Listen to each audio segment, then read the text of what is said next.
Are you a golfer who doesn't train in season because you're short on time, you're scared of feeling too sore, or you're worried about getting injured? If so, this is the routine to follow that's going to help you improve your golf without any of those worries. This routine is going to take roughly 20 minutes. All you need is a resistance band. It can be done from home and it's going to hit all areas of the bodies that's going to make you play better golf. With all these exercises, we're going to be using a resistance band.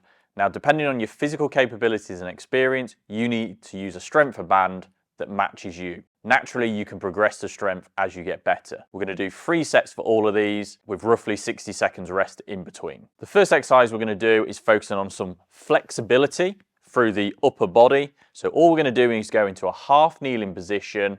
We're going to pull the band, holding at each end. We're going to pull it all the way to the chest. So we've got max stretch on. We're then going to almost lean the upper body forward. And we're going to try and rotate, keeping that band attached to the chest, rotate into the front hip. Holding this position can be quite demanding on the arms. So as you turn back, you can relax the arms a little bit, take a bit of tension off. But as long as the band stays pinned to the chest and we almost got the chest pushing out and the shoulders back, and we keep that position as we rotate, we're creating quality T-spine rotation, not necessarily big rotation, because I could be a bit more upright and I could just twist and get more rotation, but there's less of a stretch in the way we need it. We're going to focus on 10 reps each side. Next, we're going to go into a floor pull apart where we're focusing on strengthening the upper body. We're going to lie on the floor. You can have the knees slightly bent, and we're going to hold the band at each end, feeling like we push the lower back into the ground, so almost the abs are tightened.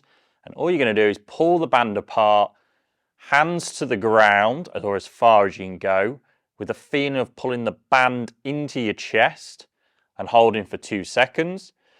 You're almost going to feel like your shoulder blades are opening and pushing into the ground, getting as much tension and stretch on the band as you go. Again, we're going to do 10 repetitions. Next, we're going to focus on leg strength. So you're going to take your band, loop it like this so we can stand into the band and place it just above the knees.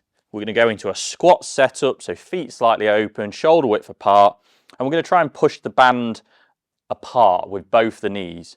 So see, we've got plenty of tension on the band, and all we're going to do is do little steps, keeping that max tension to the side. This is going to really activate the glutes.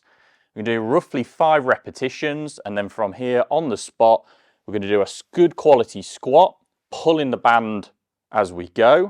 And we're going to do 3 of these. So we should start to feel plenty of activation through the legs. And then we're going to do 5 more steps, keeping max tension. It's not about necessarily getting a longer stride because we can actually lose tension. So keeping that tension, 5, another 3 reps.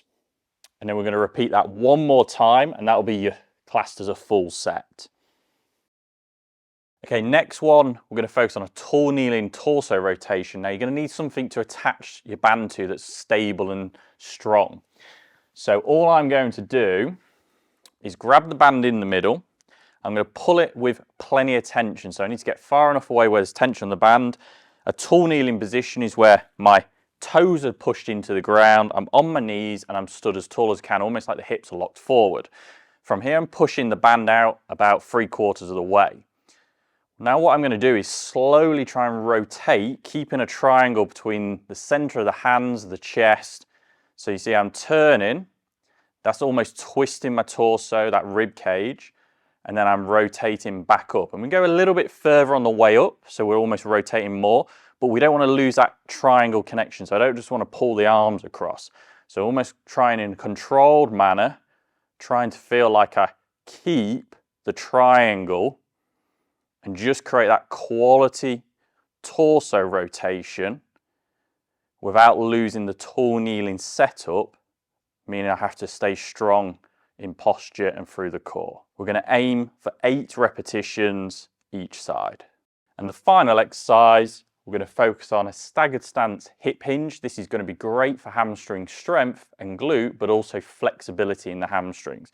So all you're going to do is hold the band and stand in the center of it, so you can put your hands between each side. You're going to pull it up so it's nice and tight. Feet roughly hip width apart, and bring the opposite leg behind so it's on its tiptoe. A little bit of knee bend to begin. Chest out, shoulders back, and then we're going to create that quality hip hinge where we're pushing the front hip as far back as we can, let the arms hang, and then powerfully drive back up. Almost focus on a 3-second tempo going down, so you're almost quite slow. Keep pushing the hip back as far as you can. Feel some tension through the lead hamstring, and then drive out the ground by pushing through the floor, not pulling with the arms. So drive out the floor, get nice and tall. And I'm going to aim for 8 repetitions on each side.